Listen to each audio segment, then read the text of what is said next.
मेरे पास एक क्वेश्चन आया। वो क्वेश्चन एक महिला का था। उन्होंने अपनी जिज्ञासा रखी कि महाराज साहब, हर समय साधुओं से, संतों से हम एक बात सुनते हैं कि धर्म पत्नी को ऐसा होना चाहिए, धर्म पत्नी को वैसा होना चाहिए, स्त्री को अपने घर को संवारने के लिए, संस्कार देने के लिए सबसे ज़्यादा जागरूक होना चाहिए। क्या एक अकेली स्त्री का कर्तव्य है? क्वेश्चन बहुत अच्छा है और गुरु भगवंतों के चरणों में रहकर एक दिशा बोध हुआ कि ऐसा क्यों कहा जाता है। कि देखिए, पहले तो आप यही समझ लीजिए कि जो पति है उसको केवल पति कहा जाता है और पत्नी को धर्म पत्नी कहा जाता है। उसके साथ धर्म जुड़ा है। इसका मतलब क्या हुआ कि जो हर कार्य धर्म को साथ लेकर करती है वो धर्म पत्नी होती है। और जिसके साथ धर्म होता है वो सब बिगड़े हुओं को रास्ते पर ला सकती है। चाहे वो बिगड़ा हुआ समाज, चाहे वो बिगड़ा हुआ घर, चाहे वो बिगड़ा हुआ परिवार, उस सब को अगर उसके साथ धर्म लगा हुआ, वो धर्म पत्नी है। देखो, भाइयों के साथ तो धर्म है ही नहीं, आप लोगों के साथ और बहनों के साथ लगा हुआ धर्म पत्नी, उनको ये दर्जा मिला है। धर्म पत्नी के अंदर बड़ी ताकत होती है, बड़ी शक्ति होती है। हमारे ठाणांग जी शास्त्र में 4 तरह के जोड़े आते हैं पति पत्नी के। उसमें सबसे पहला जोड़ा है, उसको कहा है देव और देवी। एक जो जोड़ा है पति पत्नी का, वो देव और देवी जैसा है। और एक है देव और राक्षसी, और एक है देवी और राक्षस,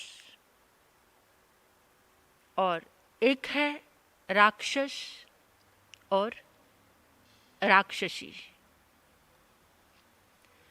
तो ये 4 जोड़े हैं। और इस संसार में जितने भी पति पत्नी रह रहे हैं ना, सब इन 4 जोड़ों में ही समाये हुए हैं। इसका अच्छे से आप भी एनालाइज करना कि आप का जोड़ा कौन सा है। क्या आप देव देवी हैं, देव राक्षसी हैं, या देवी राक्षस, या फिर राक्षस राक्षसी? कौन से जोड़े में? अपने घर में आप चिंतन करना और अपनी जीवनचर्या को देखकर आपको पता लग सकता है कि आप कौन सा जोड़ा है। तो आगम की बात है, कितनी सुंदर बात है। और हर युग में ये बात फिट बैठती है। ये 4 जोड़े हर युग में ही रहते हैं। तो पहला जोड़ा है देव और देवी का। अब देव देवी कौन है? उस पति पत्नी की क्वालिटी क्या है? हस्बैंड वाइफ कौन है देव देवी? हमारे उपासक दशांग सूत्र में एक पहला अध्ययन है। उस अध्ययन में वाणिज्य ग्राम के निवासी आनंद गाथापति बहुत बड़े धनाढ्य हैं।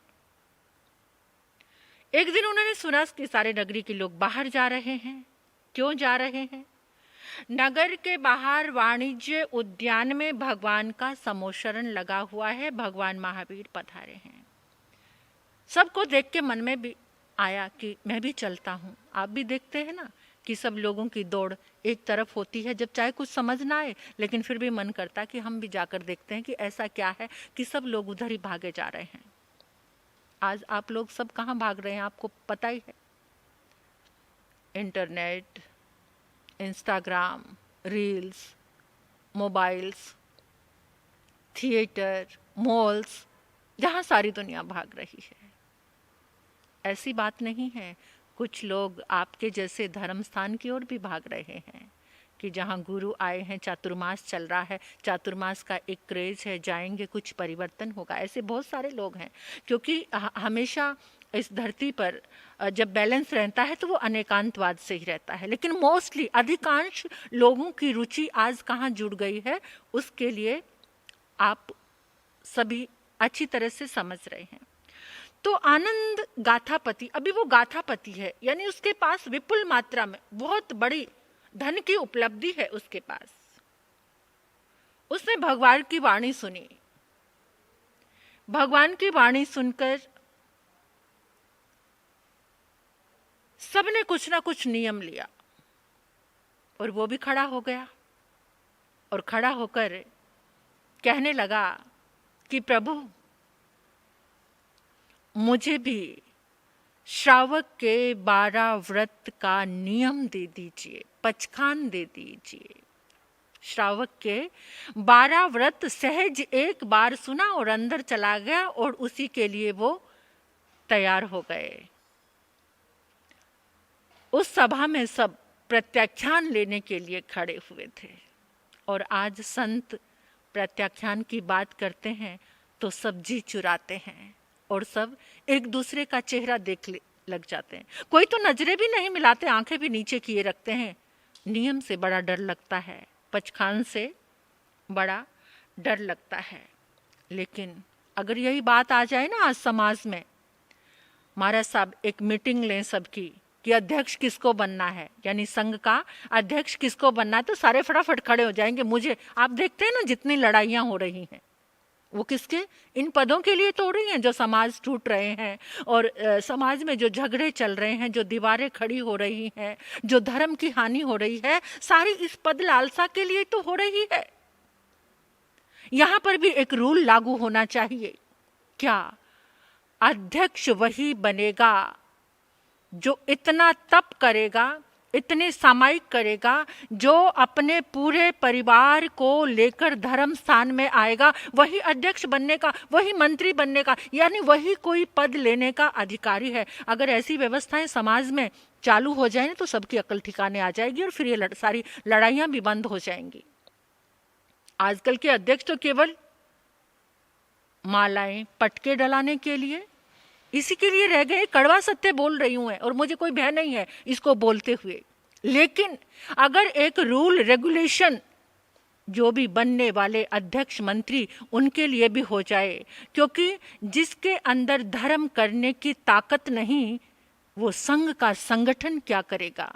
जो अपने परिवार को धर्म स्थान में नहीं लेकर आ सकता, धर्म से नहीं जोड़ सकता, वो समाज को क्या जोड़ेगा, वो समाज का क्या उद्धार करेगा। अध्यक्ष एक नई दिशा देता है, अध्यक्ष एक नया मार्ग देता है, समाज को संगठित करता है, समाज को जोड़ता है। लेकिन जिसके अंदर ये ताकत नहीं, वो क्या कर सकेगा। आज जगह जगह विघटन हो रहे हैं, अपनी कुत्सित मानसिकता को लेकर इतने जगह जगह में ये विघटन हो रहे हैं। तो इस विघटन को रोकने के लिए क्या कुछ रूल्स सबके जीवन में होने चाहिए। और जब धर्म सभा चल रही हो तो वहां पर जहां प्रत्याख्यान की कोई बात चल रही हो तो उत्साह पूर्वक जैसे आनंद श्रावक उठे ना, ऐसे सबको उठना चाहिए कि हमें भी चाहिए, हमें भी चाहिए, हमें भी चाहिए पचखान। उन्होंने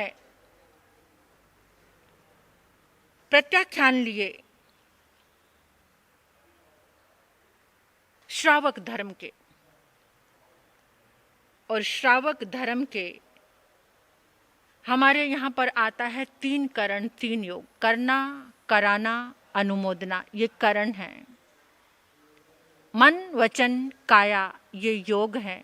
इन तीनों योगों से जो करना, कराना, अनुमोदना का प्रत्याख्यान लेता है, उसके जीवन में सारी बुराइयों का नाश हो जाता है, रुक जाती हैं बुराइयां आनी।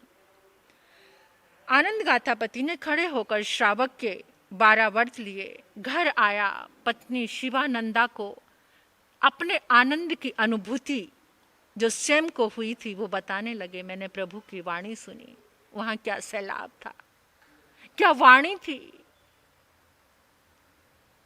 क्या बरसात थी, क्या प्रभु की शुभ तरंगे थी। शिवा, मैं चाहता हूं कि तुम भी जाओ और यथा योग्य परमात्मा से प्रत्याख्यान ग्रहण करके आओ। शिवानंदा ने कहा, स्वामी, अगर आप आगे हो तो मैं भी आपसे 2 कदम आगे हूं। मैं भी प्रभु के चरणों में जाऊंगी और श्राविका के 12 व्रत अंगीकार करके आऊंगी। और उसी समय शिवानंदा परमात्मा के समोशरण में पहुंचती है और 12 व्रत अंगीकार कर लेती है। ये है देव देवी का जोड़ा, यानी पति के अंदर भी देव की भावना और पत्नी के अंदर भी देवी की भावना। अब आप चेक कर लेना कि आप देव देवी हैं। आप गृहस्थ में रह रहे हैं, क्या आप देव देवी वाले जोड़े से रह रहे हैं, जो पति का धर्म में अनुसरण करे, अच्छी भावनाओं में पत्नी का अनुसरण करे। वो देव और देवी का जोड़ा होता है। और वैसे भी धर्म पत्नी को के 4 विशेषण हैं। जो धर्म पत्नी है वो कैसी होती है? धम्म सहाया, धम्म वज्जिया, धम्मानुरागरता, धम्म सुह दुह सहाया, धम्म पताका। ऐसे विशेषण हैं धर्म पत्नी के, जो धर्म में सहायक होती है। धम्म वज्जिया, जो धर्म को साथ लेकर वैद्य का रूप होती है। उसको नब्ज पता है कि अपने पति को कैसे ठीक करना है, कैसे धर्म पर लगाना है, कैसे बुराइयों से हटाना है। अभी अभी कुछ वीडियोस बहुत वायरल हो रहे हैं। हमारे प्रेमानंद जी महाराज, उन्होंने आज की युवा पीढ़ी की बढ़ती हुई मानसिकता को देखकर एक बात कह दी कि आज के अधिकांश बच्चे अपने जीवन को सदाचार से हटा रहे हैं, यानी सदाचारी नहीं है। और उन्होंने कह दिया कि 100 में से 4 बच्चियां। लड़कों की भी वही हालत है, वो भी कोई पीछे नहीं है, वो तो और भी आगे होंगे। लेकिन अधिकांश कहा उन्होंने, क्योंकि आज का जो युग चल रहा है, आज का जो ये इंटरनेट का युग है, आप खुद ही सोच सकते हैं कि आजकल के बच्चे इंटरनेट पर सबसे ज्यादा क्या देख रहे हैं? Porn movies. जो पोर्न मूवीज देखेगा वो कहां से सदाचारी रह सकता है? आज का यूथ सबसे ज्यादा उसी से जुड़ा हुआ है, तो वो कहां से कैसे सदाचारी रह सकते हैं? उन्होंने बात गलत नहीं कही, अधिकांश लोगों को बात उन्होंने ठीक कही है। क्योंकि आज की अधिकांश युवा पीढ़ी अपने सदाचार को, अपने आचरण को भूल चुकी है। आप सभी बेहतर रूप से जानते हैं, फिर आपको प्रेमानंद जी महाराज की बात से नाराज होने की जरूरत नहीं है।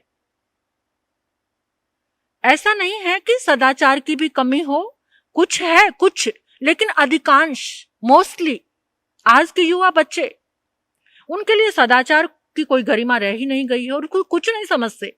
वो समझते हैं 2-4 फ्रेंड रखना, चाहे बॉय हो चाहे गर्ल हो, वो सब यही सोचते हैं। गर्ल्स का भी यही हाल है, बॉयज का भी यही हाल है, दोनों ही बराबर के ही हिस्सेदार हैं। ये कोई कम और ज्यादा नहीं है। लेकिन उनकी ये भटकन, उसके पीछे सबसे बड़ा रीजन आप समझ ही रहे हो कि इस युग का ये मोबाइल और ये बढ़ते हुए आधुनिक चलन, ये बहुत ज्यादा रिस्पॉन्सिबल हो गए हैं। तो मैं आपसे बात कर रही थी कि जब एक पत्नी, एक स्त्री धम्म सहाया बनती है, धर्म में सहायक बनती है, धम्म वज्जिया, धर्म की वैद्य, वो नब्ज जानती है। अगर उसके भीतर में सदाचार होगा, धर्म होगा, तो वो जानती है उस नब्ज को कि मुझे किस तरह से ठीक करना है। तो हर एक नारी को धम्म वज्जिया जरूर बनना चाहिए, धर्म की वैद्य, जो अपने परिवार का, अपने पति का ट्रीटमेंट कर सकती है, उपचार कर सकती है।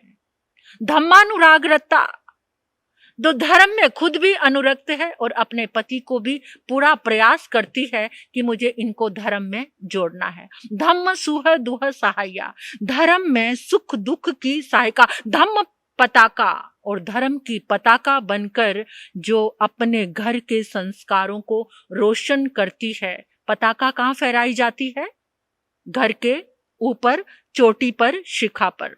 तो इतने सारे गुण हैं इस स्त्री के, कम ना समझो, ये कमजोर नहीं है, यही सब कुछ है।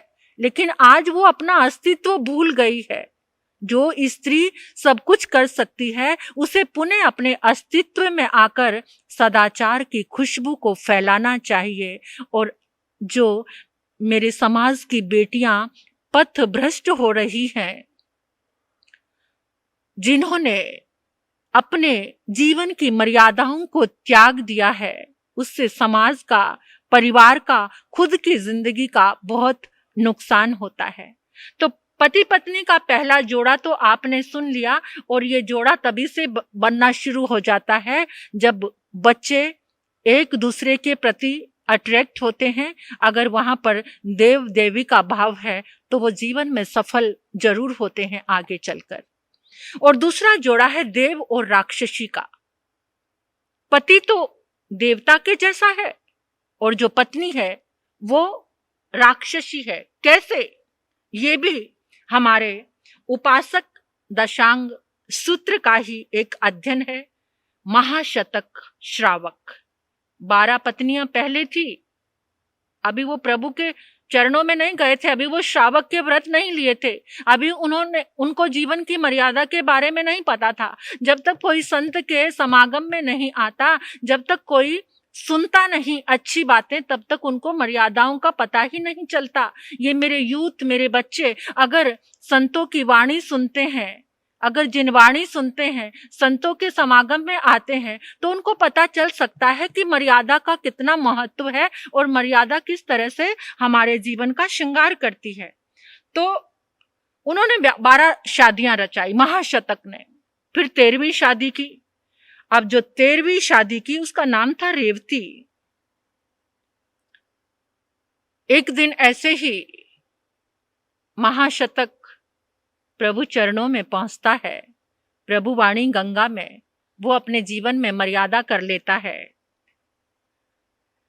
और मर्यादा ऐसी करता है कि आगे कोई विवाह नहीं करना, और पत्नियों के साथ भी मर्यादा। अब वो जो रेवती थी वो तो प्राणों से भी प्यारी थी, उसको बहुत चाहता था महाशतक, और जिसको प्राणों से ज्यादा प्यार किया जाए, अब वो दूसरों को तो पैरों की जुत्ती समझती थी 12 को, और सोचती थी ये मेरे पाँव में रुकावट है, और उन 12 को भी उसने खत्म कर दिया, यानी उनको अपनी कूटनीति से मार डाला।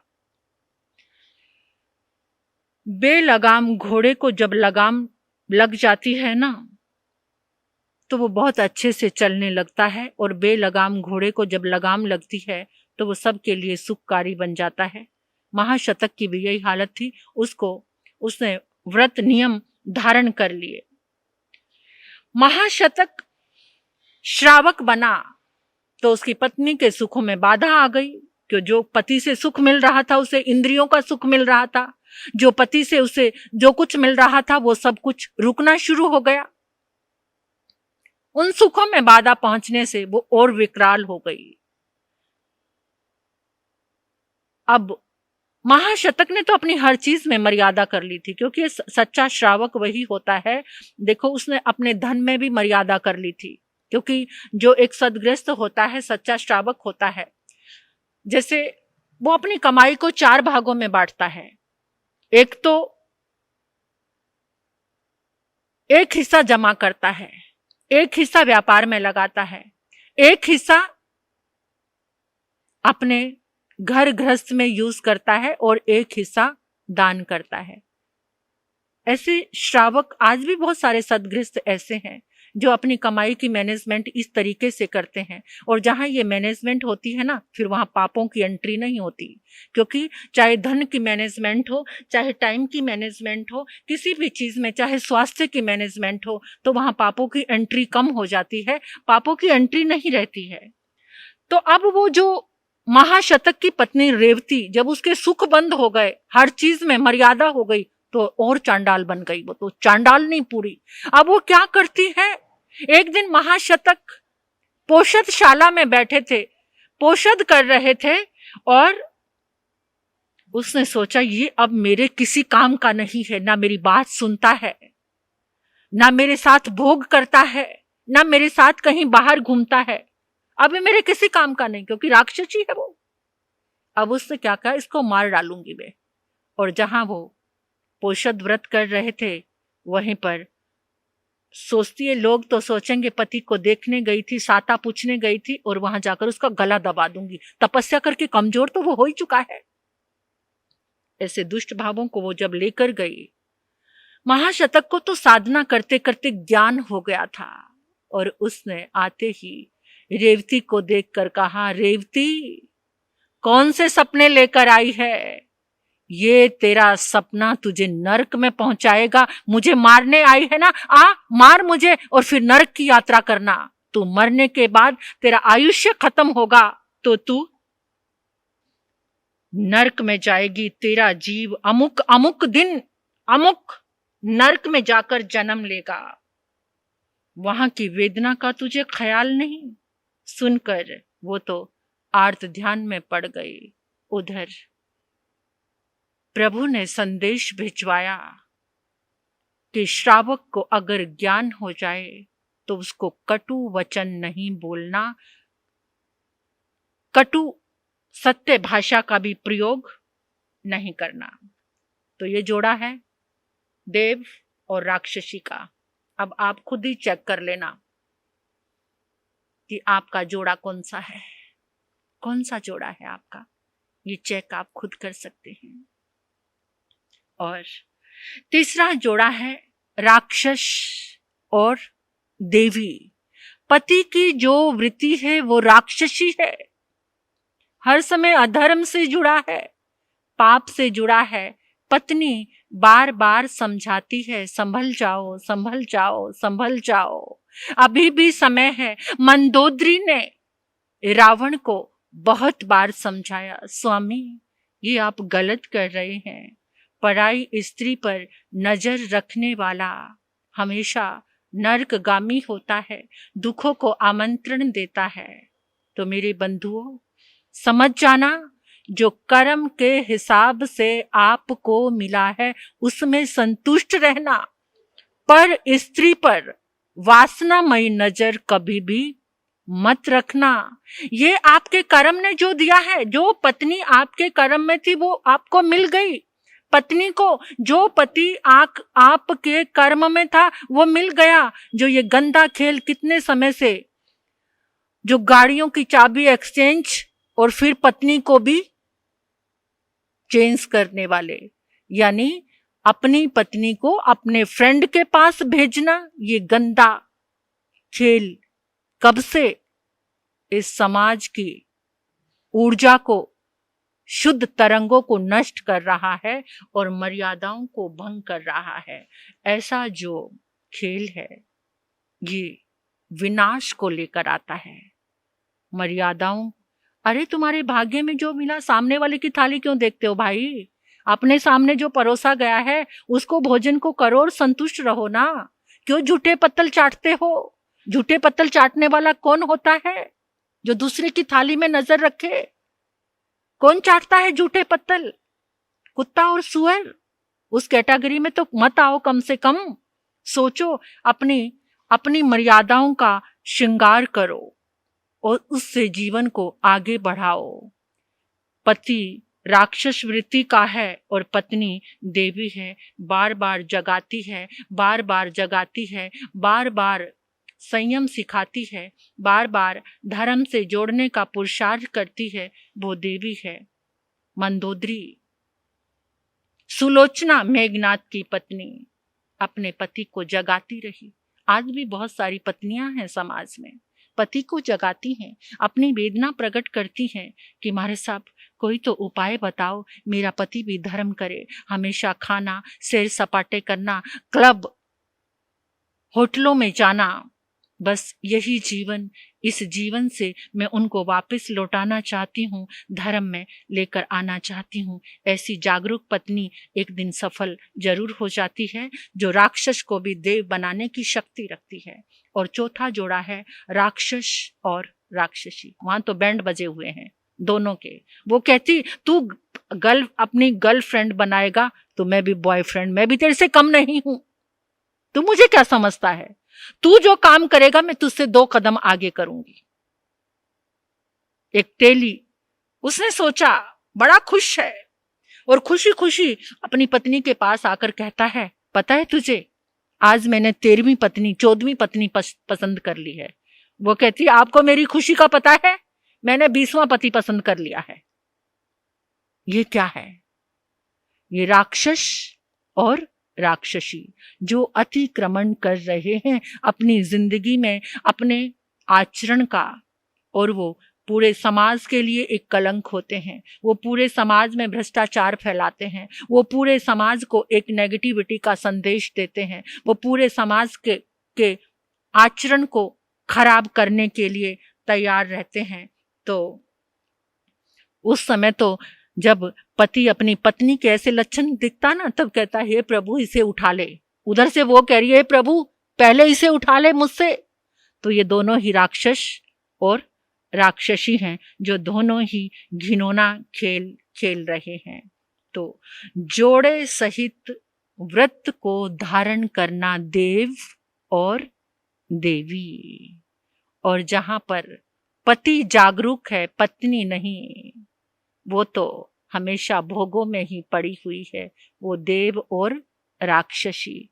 और जहां पत्नी धम वजिया बनकर, धम पताका बनकर पति को वही ध्वजा हाथ में देना चाहती है, उसका इलाज करना चाहती है, वो राक्षस और देवी। और जो दोनों है ना, दोनों को तो कुछ मिलने वाला नहीं है। राक्षस और राक्षसी लड़ते झगड़ते मर जाएंगे, एक दूसरे को मार गिराएंगे। अभी देख रहे हो ना आप, ऐसे जोड़े बहुत नजर आ रहे हैं आपको। क्या?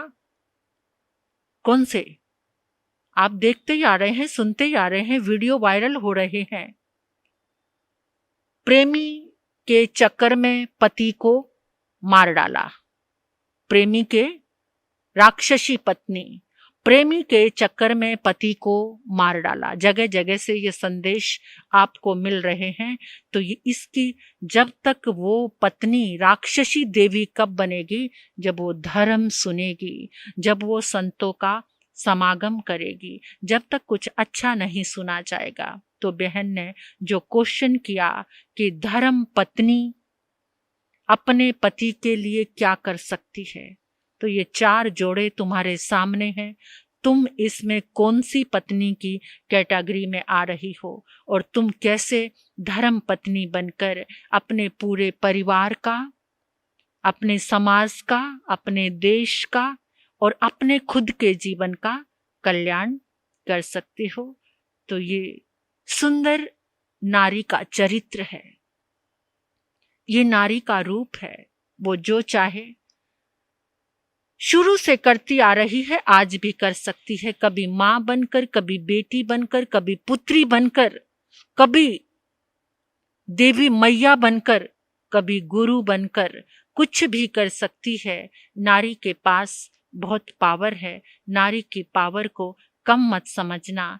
तो मैं भी मेरे देश की बेटियों से कहना चाहती हूँ कि आपके पास जो पावर है, जो शक्ति है, जो भीतर में एक दुर्गा माँ की शक्ति है, सदाचार की शक्ति है, माता का वात्सल्य है, बहन का कर्तव्य है, और आपके पास एक गुरु बनने की सामर्थ्य है, गुरु माँ बनने की सामर्थ्य है। तो ऐसी उस सामर्थ्य का प्रयोग करके क्यों ना इस समाज में फैलते भ्रष्टाचार को मिटाने का बीड़ा उठा लें। और जो मेरे भाई पति बनने के लिए, जो मेरे युवा बच्चे पति बनने की तैयारी कर रहे हैं, तो उनके जीवन में भी कुछ चीजें लागू होती हैं। वो सदाचार का व्यवहार खत्म कर दो। इस गर्लफ्रेंड के सिलसिले को, इस चक्कर को, जिससे सारा समाज और सारा देश ये जीवन बदनाम हो रहा है, इसे खत्म कर दो। एक ही नारी पर, एक ही लड़की पर अपना विश्वास रखो, अपनी दृष्टि रखो, अपनी आस्था रखो, अपना प्रेम रखो। इससे घर, परिवार, देश सुंदर स्वर्ग बनेगा, स्वर्ग बनेगा।